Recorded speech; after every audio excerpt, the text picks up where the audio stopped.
O le manatua utu o le vai aso whaia tā uranga e tusa ma le finangalo le atua. Whaia tā uranga e tusa ma le finangalo le atua. O le tusi o Levitiko, le tusi o lo wha mauina ai ia tiute.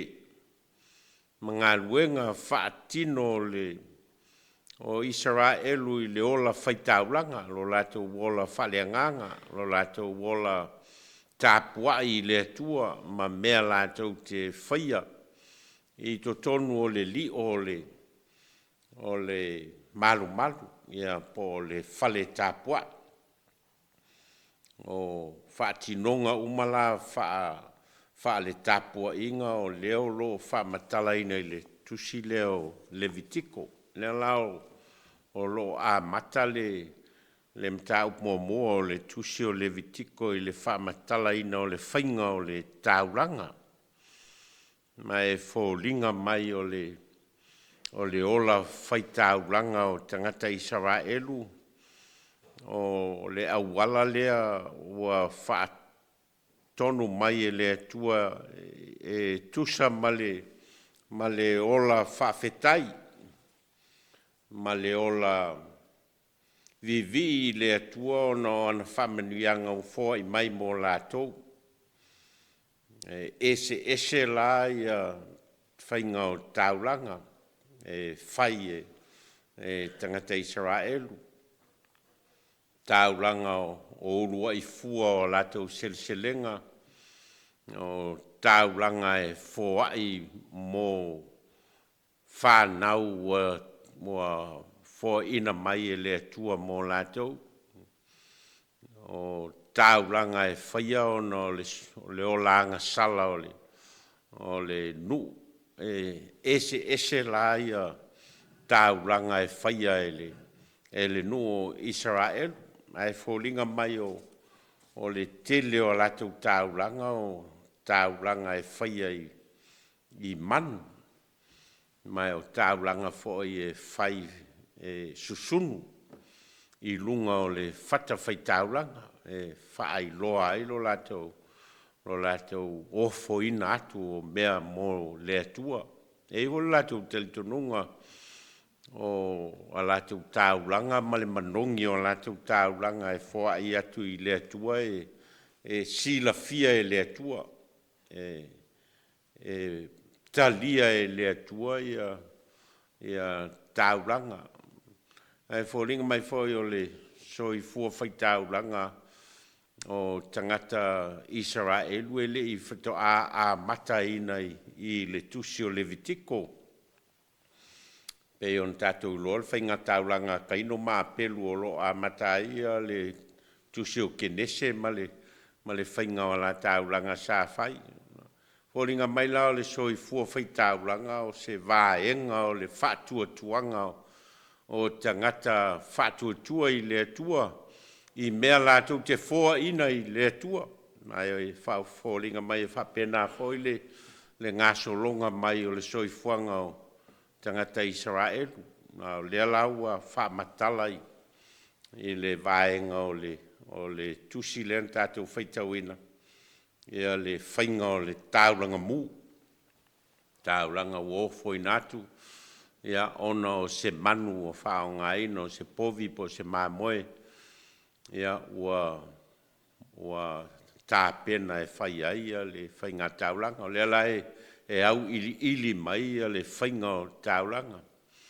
E whoringa mai e tolu mea tāua o lo manino mai le whainga o tauranga. Mua o le mea o lo whai el tauranga, o le manu, ia o lo isi vaenga lai, tua mai o ta upu lea tātou whaitauina, I spalkalafa lai o ele ngata o manu vai wha, e whapena ho, I manu whelelei, fōringa mai la o le mea pito tā ua o lo iai o le ola, o le manu, ma le ola ua fōina, ma le toto o le manu, o vaenga ia o le whainga tauranga. E ielo lātou tantonunga o le toto o le ola. mai tel tonu foi la tau ia peole tala foi lea ile o ese mai o Israelu mai e kupito ma le whainga o la lato tau mawhitanga muli muli lea na whai ma o ese mai e kupito ma le whao ngā ino le toto e vali ai whai toto o whale o tangata Israelu o lo whai loa ai o le toto o le whai longa o le ola. Lea na whasau ina ai uru matua o Israelu ai whasiotia ia uru matua o ai kupito. Ai whoringa mai o lea nganga lea o lo sosolo pea i to tonu o le talitonunga whaosi ngā tāulanga i le tuspa ia atoa o le tāua o le toto. Mai o mai lava lai le whenga inga fau ia ma le tāulanga o whaia le atua ala i lona lava alo peleo Iesu Keriso ia ma le whitalainga Iesu o le tino ma le toto o lo tino nei o tofi e whai masui o tau ia ma le toto nei o le whenga inga fau lea i lo toto o wha malingi ina mo le wha mangalo ina o ngasala. Ai fōringa mai lao mea ia na amata mai lava le whainga o le osi ngā tāuranga tangata Israelu ma tangata whātua tua i le tua e peo na mōli mauina i le tuspaia o se vaenga tāua lea. Vaenga lona lua o tangata e whaia le tāuranga. Peo na tātou iloa le vai ina o tofi ina ua taunu ia whanau ngā Israelu i te tono o kanana ma le vai ina o tofi. O tofi e le ngata o whanua ia a o nofoanga ino nofo ai tu a inga i sifuru ma le lua ia o na tu ai leo le tofi o le a inga salevi o la latou lea tiute le iso latou whanua mani meto tino mo latou a lo latou tiute o le whaitaulanga le osi inga o taulanga le lai mafua mai le upu leo le Leviticus lea ua whaasamo ina o Levitico o lo whātatau i tiute o le auosi taulanga ma le whainga o lo latou tiute o le soifua tāpuai ma le ola mafuta o le nuu ma lo latou atua.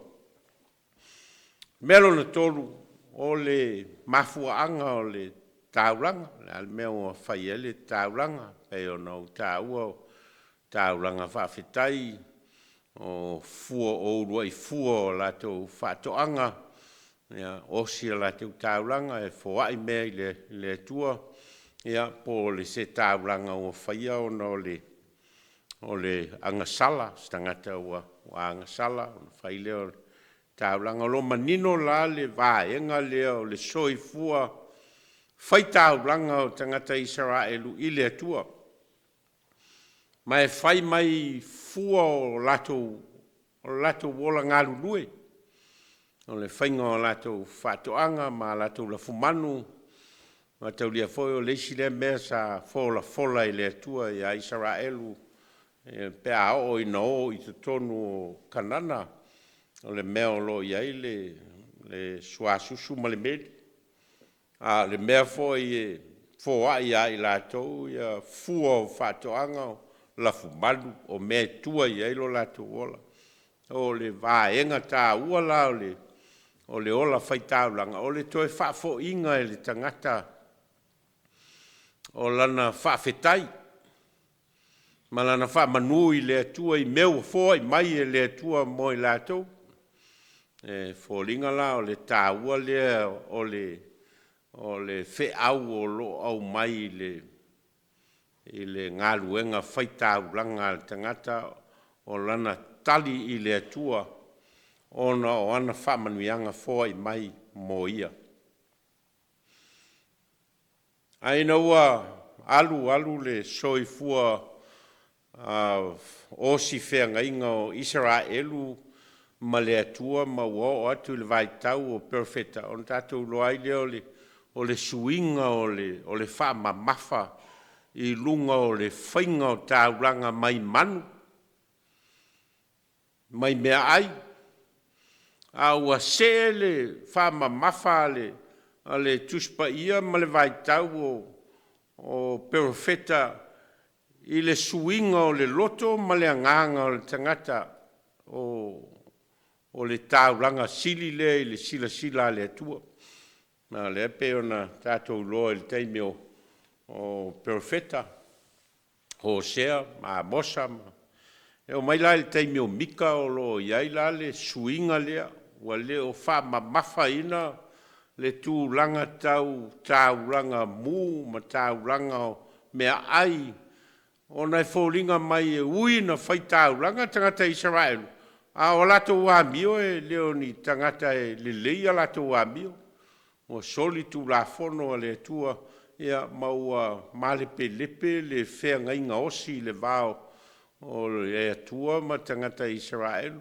Le la e o mai i le vai tau o perofeta la iti ua ngai le wha mamafa o le mea tau o le osi ngā taulanga. Ua le ngai mea fōai e peo nā mata mai le whainga taulanga e peo tātou whaitauina. A wā ngai le wāwhea ngai ai o le tangata tāpuai ma le atua. Pei lao na whai el perfitanga le a mika i Israel o te alu tu mania i luma o le li o te ifo tu mania i le atoa mawalunga o te alu atu e i ona luma ma taulanga mū ma tamai povi e tasi lo latu tausanga. Fia e li i afe o mamo e poa ma mano o a lia e tafe suau. O te tu ina atu e ala uru matua e suyai lo sol tu la fono. O lau whanau to tino e suyai le anga sala lo nganga. Sole ua whaali atu e ia te oe le mele lei. Se a foi se mea e finanga lo ai le li ia te oe. Pea le o ia mea ia whai le a mea tonu. Ia nau i le alofa, ma ia whewai ma loa tua, ma le loto wha mauralo. A sila lai le anga inga mai o le whaao ngā inga o le vaenga leo le soifua tāpua i o tangata Israelu i le tua o le whaao ngā ina o tauranga, ma manu, ma mea ai, e whai ai lo lātou wāwhea ngai ma le atua e ala i a lātou whai ngā taulanga. Fōringa mai ua se e se le wha mamafa. Ona ua o ia i taulanga o lo whai e tangata. E se lava le me anga i ai le taulanga. E se le me anga i ai a mionga tangata Israel. E se a latou whātinonga e whātino e ala i a latou whainga tauranga. E se lo latou wāwhenga i aima le tua. O malmalama la le suinga lea. O le mea o lo fina ngalo ai le tua le tangata whai tauranga. O lo a ngai le whamoe moe e o whātasi le whātinonga o le tauranga. Ma le amio. E o whātasi le ola ofo i nātu, ma le ola whātino. E o whātasi le wāwhea ngai ma le atua, ma le wāwhea ngai ma le tua oi.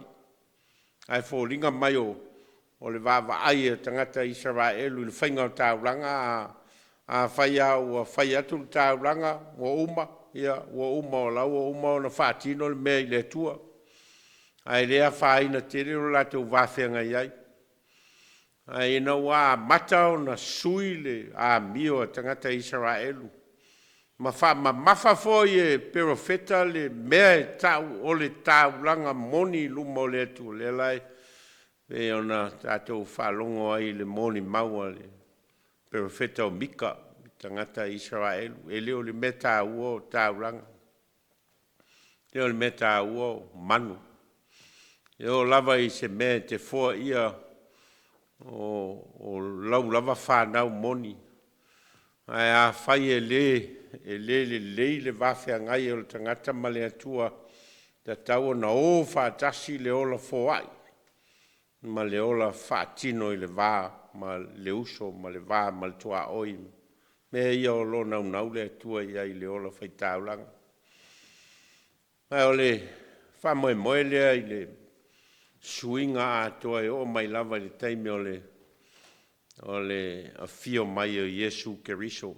Ona na manatu tangata Israelu e mā ngalo a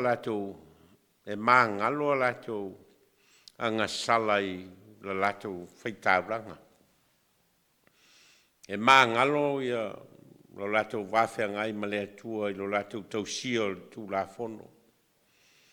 E fōlinga mai ua wha mafa wha pēnā tangata Israelu ia maua ua fōlinga ai ua nao ni ata whaatino ai o le whesota inga i le loto ma le nganga o le tangata ma le atua ua ngao. Ma o le la sa se atoa i le wha mafa lea no ua ngai loa i le tū tau le a mio ma le wāwhianga iai le nganga o le whesota inga o le tangata ma le atua i le nganga. Mai o mai lava la i le teimi nei o lo wha upu lava ma wha ingoa, ma wha langi i le fōa i a tangata i le atua o le whainga tauranga pefon ta ua e tātou nei vai tau o whainga tauranga o lo fōa i e tangata ma aulotu mai kalesia o lo tau au whainga tauranga. A le meta ua leo tātou o le tauranga sili lava o le loto ma le nganga le tangata ua tui natu i le atua. Ma le whaonga ina le tangata o mea lofa le atua ua fōa i mai ina ia le leia i nisi tangata. Ia o whaatasi ia le whaatinonga o le ola whaitaulanga. Ia ma le a mio le tangata ua o ina mai e Yesu Keriso mo tātou. Ai fōringa mai o le anganga leo le manatu au tū o le nei vai aso whaia tauranga e tusa ma le finangalo o le atua. Mai o le tauranga sili, o le tauranga ua whaia e le atua e ala ilona lavalo pele o Yesu Keriso. O le wana fua ina mai lona soifua atoa, mana fua ina mai lona ola atoa mo tātou.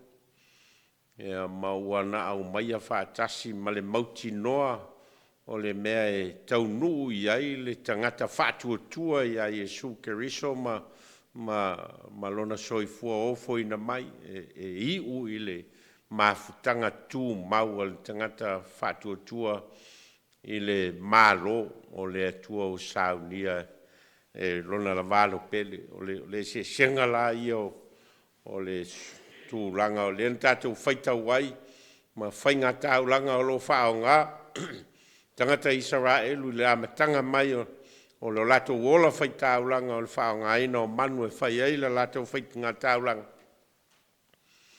te ia o mai le vai tau nei ia o le vai tau o whainga tāulanga le kalesia o le soifua o whoinatu ma le whoai ai tātou ona o le fōa i sili wa uma ona saunia i le atua mo tātou. E le whaola ina tātou ona mea tātou te fōa. E le whaola ina fōi tātou o nia tātou tāuranga po le ale te leo tāuranga tātou te fōa ina i leo le wha moe lea maua ai tātou wola whaola ina. Mo uma ona saunia e lea tua e ala ilona lavalo pele le taulanga sili. Taulanga e tasi ai afe. Taulanga e le ngata ina